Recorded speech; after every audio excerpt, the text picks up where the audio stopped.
You're listening to Workplace Matters. Musculoskeletal disorders, or MSDs, are often chronic conditions impacting worker well-being. Today, we spoke with an expert to understand how employers can make the work fit the workers and not expect the workers to fit their bodies to the work. Musculoskeletal disorders are injuries of the soft tissues of the body, which make up the bones, muscles, ligaments, and tendons.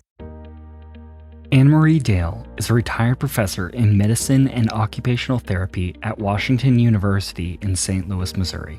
When the work is more physically demanding than the soft tissues can tolerate, that will cause the tissues to develop these micro tears. And this is very common in some types of work, such as workers who have to lift heavy objects repeatedly or carry them long distance.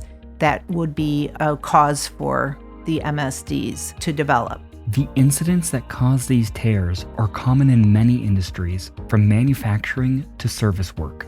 Examples of activities that cause the MSDs would be working with the body in an awkward position, such as arms over the head or bent forward at the waist and holding that position for a long period of time, or twisting with the wrist over and over again are some of the examples of stressors on the body.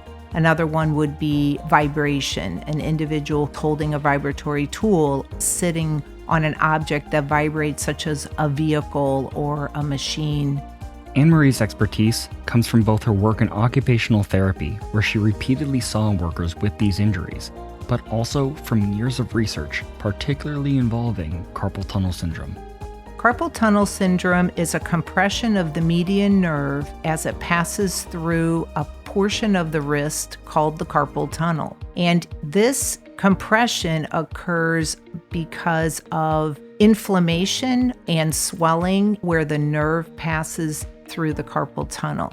Individuals that perform tasks where they do repeated gripping, forceful gripping, or working with their wrist bent, particularly forward, will cause an increased pressure and stress in that wrist area.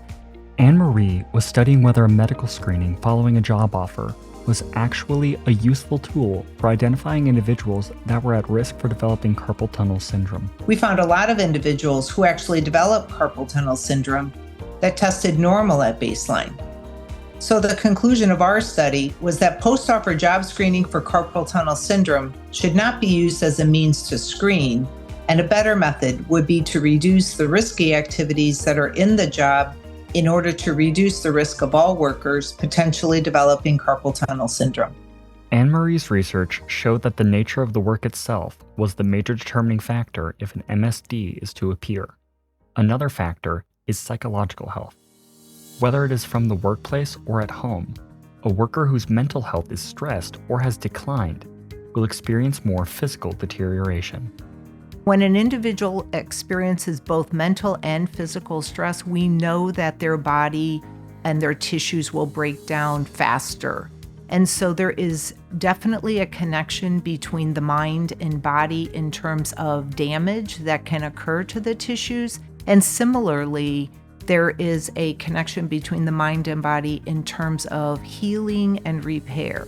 So maintaining mental health is just as important as maintaining the physical health when it comes to musculoskeletal disorders.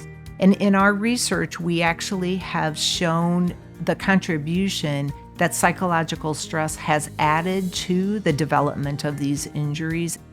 Musculoskeletal disorders causing lasting pain and decreased functionality of the soft tissues impacts the overall well-being of the worker, but also their productivity. In the early development of musculoskeletal disorders, when an individual has the tissues are damaged, even though they will repair and recover, the individual's productivity is actually decreased. A worker on the assembly line doing the same work as everybody else, but experiencing pain and discomfort from musculoskeletal disorder oftentimes will have decreased productivity, and we call that presenteeism. And so an individual with less productivity due to musculoskeletal disorders is not as noticeable, it's not as measurable, and therefore employers tend to not realize how much that is affecting their bottom line. So proactive employers that are willing to take on the management of MSDs through an ergonomics program have understood that this, in fact, is to promote the health of the workers in order for them to not only be healthy and present at the work site, but also to be fully productive. Typically, an OSHA 300 log of injuries reported to the workplace can be analyzed to better understand potentially unsafe practices. But because of the slow developing nature of MSDs, they are often underreported to employers and covered under the workers' private insurance.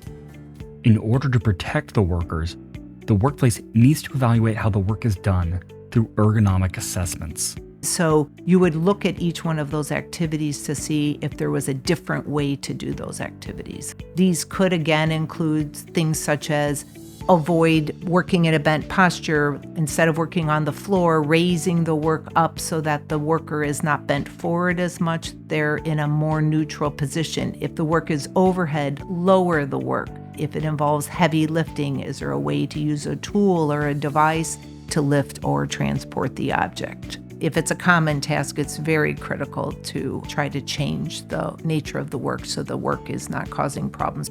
Changing the nature of work requires an ergonomics program with continuous improvement. Investing in that program will decrease the prevalence of MSDs and supports the overall productivity of their workplace.